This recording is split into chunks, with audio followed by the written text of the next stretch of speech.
Many people say that science is the best way to discover the truth. And therefore, they say, I will not believe anything unless it can be scientifically proven. But, they continue, the existence of God and the truth of religion in general cannot be scientifically proved, and therefore I shall not believe in God or in any religion. Now, there seem to be two assumptions that underlie this reasoning. First, that there is no scientific proof for God, and second, that the best way to discover truth is through the scientific method. Now, let me say straight away that I think that that first assumption is simply false. I think there are good reasons to believe in the existence of God and in the resurrection of Jesus. But I'm not going to examine that assumption here this morning. Rather, I want to look more closely with you today at that second assumption, that the best way to discover truth is through the scientific method. Now, this is a position called scientism. And this attitude was characteristic of certain 19th century philosophers. For example, the philosopher W.K. Clifford held that it is irrational and even immoral to believe anything that is not proven by evidence. And in our own day, the philosopher Kai Nielsen states that the spectacular success of modern science in knowing the truth about the world implies that we should make science the model of all knowledge. Now, in effect, what these thinkers are proposing is a criterion of rationality. They are telling us that we should not believe anything unless it is self-evident, incorrigible, or scientifically proven. To believe anything that is not self-evident, incorrigible, or scientifically proven is to be irrational. Now, what do I mean by those three terms? Well, to say that a statement is self-evident is to say that once you understand the meaning of the terms in the statement, then the truth of the statement becomes evident to you. Once you grasp the meaning of the statement, it's obviously true. And very often truths of mathematics and logic are regarded as self-evident. Once you understand the meaning of the terms 2 and 4 and plus and equals, you see that 2 plus 2 equals 4, for example. By incorrigible truths, I mean truths about which you cannot be mistaken. These would typically be truths about immediate reports of your sense data or immediate reports of your feelings. For example, the statement, I feel pain, is a statement about which I cannot be mistaken, even if I'm only imagining my injury. Nevertheless, it's true that I feel pain. So that would be an incorrigible truth for me. It's a truth about which I cannot be mistaken. The third type of truth, scientifically proven truths, is more difficult to define, but I think we have a sort of rough and ready idea of what we mean by this, namely truths that are established by empirical evidence. And the claim here is that the rational person will only believe truths that are either self-evident, incorrigible, or scientifically proven. To believe anything else is to be irrational. Now, what can we say in response to this scientific criterion of rationality? Well, philosophers of science and philosophers working in the theory of knowledge have shown this criterion to be hopelessly flawed as a criterion of rationality. Let me mention two problems with it. First of all, there are other types of truth than scientific truth. In other words, the criterion is too restrictive.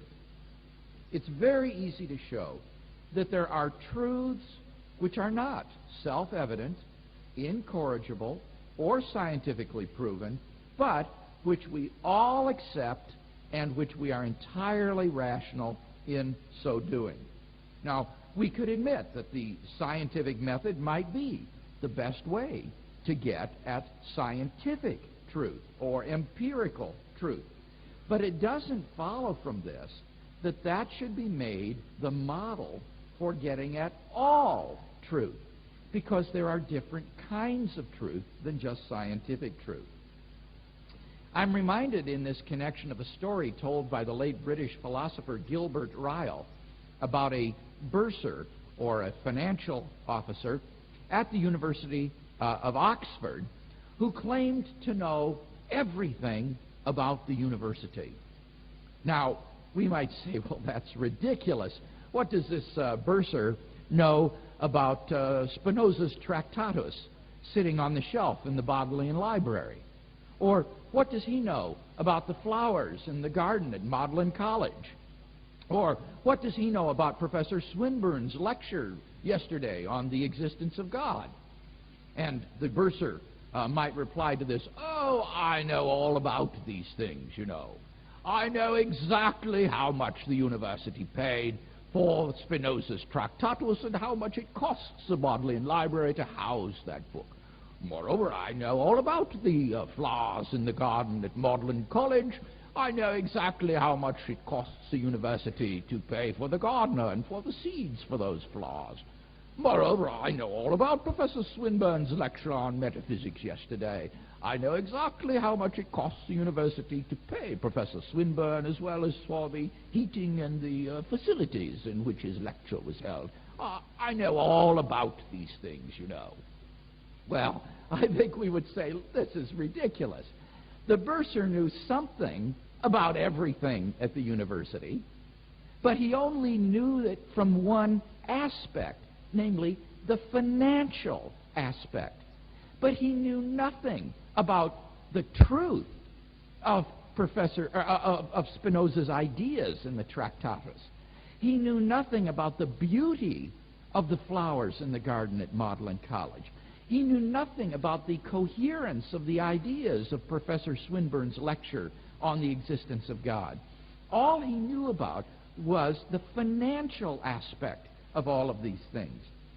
Now, in exactly the same way, we could theoretically admit that there is some scientific truth about everything in the world. And yet, that would only be one aspect or facet of the truth. It is very easy to show that there are other aspects of truth besides the scientific truth about things. Now, this should already be obvious in the case of self-evident and incorrigible truths. Self-evident truths of logic and mathematics cannot be proved scientifically because science presupposes logic and mathematics. Similarly, incorrigible truths cannot be proved scientifically, for these are private reports of one's own sensations. So it's already evident from self-evident and incorrigible truths that there are other kinds of truth than scientifically provable truth. But there are other areas as well. First of all, ethics. Ethics. From a scientific description of the world, we can make no inference whatsoever about right and wrong, about good and evil, about statements of value. This is the old distinction between what is and what ought to be the case. Science can give us a description of what is the case, but science can make no prescriptive statements about what ought to be the case. Now, this has shattering implications for science, for the entire scientific enterprise is based upon the assumption that one's scientific research and one's results are carried out and reported honestly. Without that ethical code, science would collapse.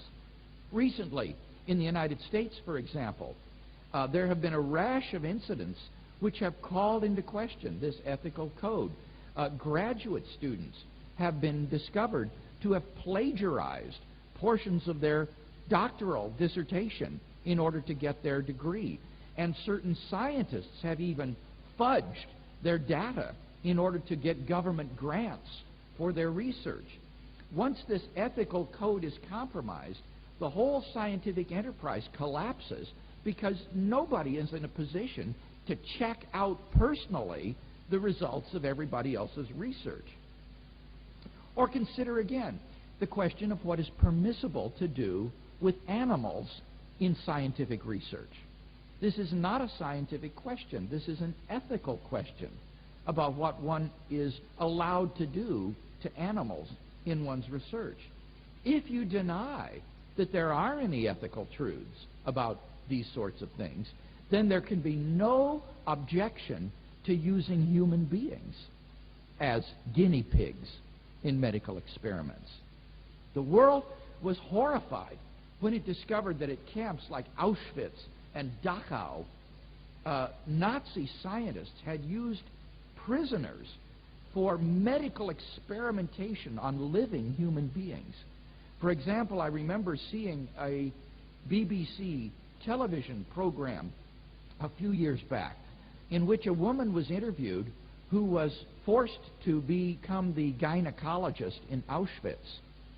And she noticed that Dr. Mengele had all of the women who were pregnant housed together in one barracks. And after some time, she noticed that she no longer saw any of these women. She made inquiries. What happened to those women who were housed in that barracks? Oh, haven't you heard? Came the reply. Dr. Mengele used them for vivisection.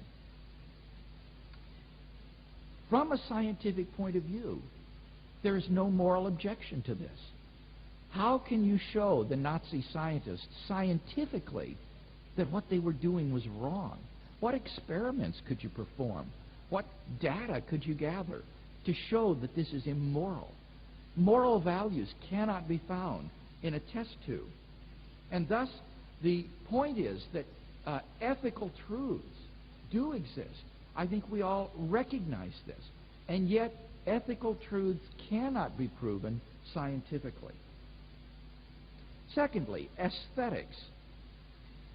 Like the good, the beautiful also cannot be determined by the scientific method. Imagine, for example, viewing a beautiful sunset from a mountaintop vista. Scientifically, you could give a description of that scene in terms of the refraction of the sun's rays through the dust and the atmosphere. You could give a description of the plate tectonics which resulted in the mountain-building geological processes causing the upheaval of the hills on which you sit. You could give a scientific classification of the flora and the fauna that inhabit the mountainside. And yet this scientific description would completely leave out of account any notion of the aesthetic qualities of that scene, of the beauty of that sunset that is before you.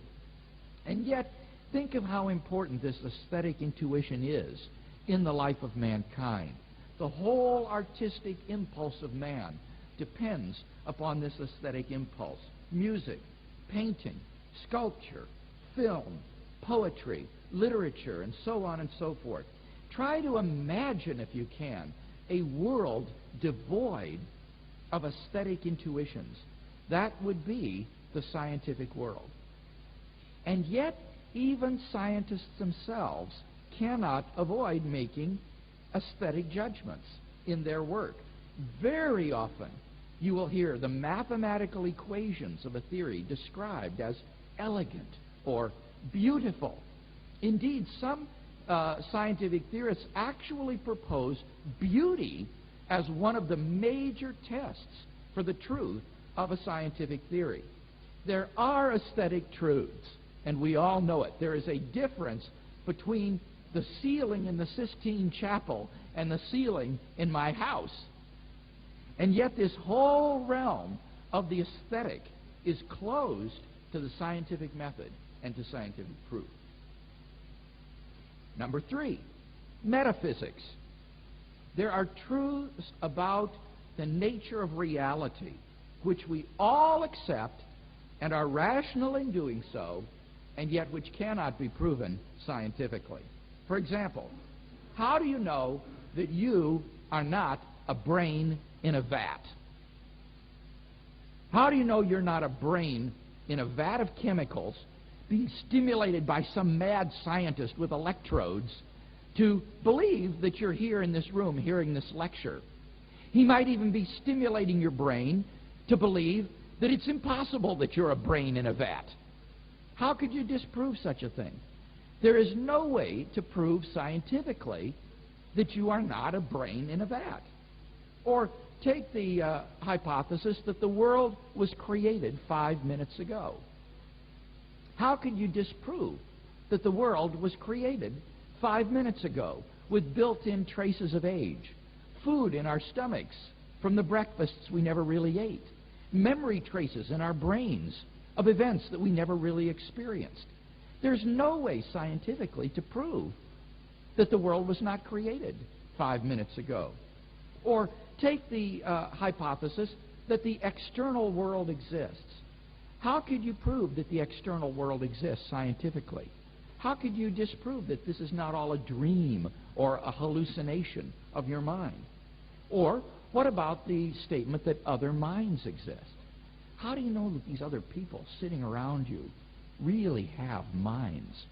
Maybe they're just all automata who exhibit external behavior that looks like they have minds, but they really don't. You're really the only genuine person in this room, you know. There's no way to prove scientifically that other minds exist. Now, you might say at this point, well, these are only ideas that some crack-brained philosopher would entertain. But then you'd be missing the point. I'm not suggesting that these hypotheses are really true or that you should be doubtful about these things. Of course the external world exists. Of course you're not a brain in a vat. You'd have to be crazy to think that the world was created 5 minutes ago. But what this illustrates is that this criterion of rationality is far too restrictive to be plausible. These are beliefs which are what epistemologists or theorists of knowledge call properly basic beliefs. That is to say, they are beliefs which are part of the foundation of your cognitive structure. They cannot be scientifically proved, but nevertheless we are rational to believe in such propositions. Finally, number 4, science itself. This is the most amazing and paradoxical of all. If you only believe what can be scientifically proved, you would not believe in science itself. This can be shown in 2 ways. First of all, science is permeated with unprovable assumptions. Let me give some examples. First of all, the Copernican principle. The Copernican principle states that we occupy no special place in the cosmos, that our vantage point in the cosmos is typical of what you would see from any other position in the universe. The Copernican principle underlies all of modern astronomy and astrophysics. Otherwise, you would never know that the distant galaxies, for example, might not operate under totally different laws of nature than the laws that we perceive here. And thus we must assume the Copernican principle. And yet this principle is strictly unprovable scientifically. We just have to make this assumption. Second example, the continuum hypothesis. According to the continuum hypothesis, between any 2 points, there is always another point. Between any 2 points, there is always another point.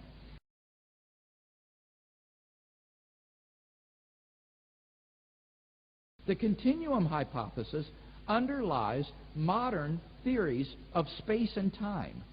And yet, once again, this hypothesis is strictly unprovable scientifically. You just have to assume it to be true. Third example, the one-way velocity of light. The one-way velocity of light. In the special theory of relativity, you must simply assume that light travels at a constant speed in one direction. We have no way of proving this, however. All we are able to measure is the round-trip velocity of light, the two-way velocity of light. But theoretically, it's possible that light could go out at one direction at one speed and come back at a slower speed. And we would never know it because we can only measure the round-trip velocity of light. We cannot measure the one-way velocity of light. And yet the entire special theory of relativity hinges upon the assumption that light travels at a constant speed in one direction. These are just some of the examples of unprovable assumptions which lie at the foundations of science. Second way in which this can be shown is that the scientific method itself cannot be scientifically justified. This is the old problem of induction. Just because every time in the past phenomenon A has been followed by phenomenon B is no guarantee that the next time you see phenomenon A that it will be followed by phenomenon B. It might be the case that we are at the beginning of a chaotic series of A's and B's, and it's only the initial segment that is ordered A, B, A, B, A, B.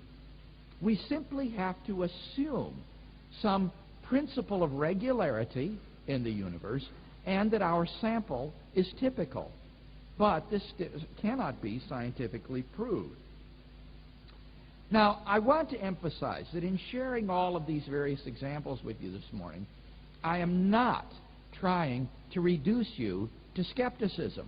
I don't think we should be skeptical about any of these things.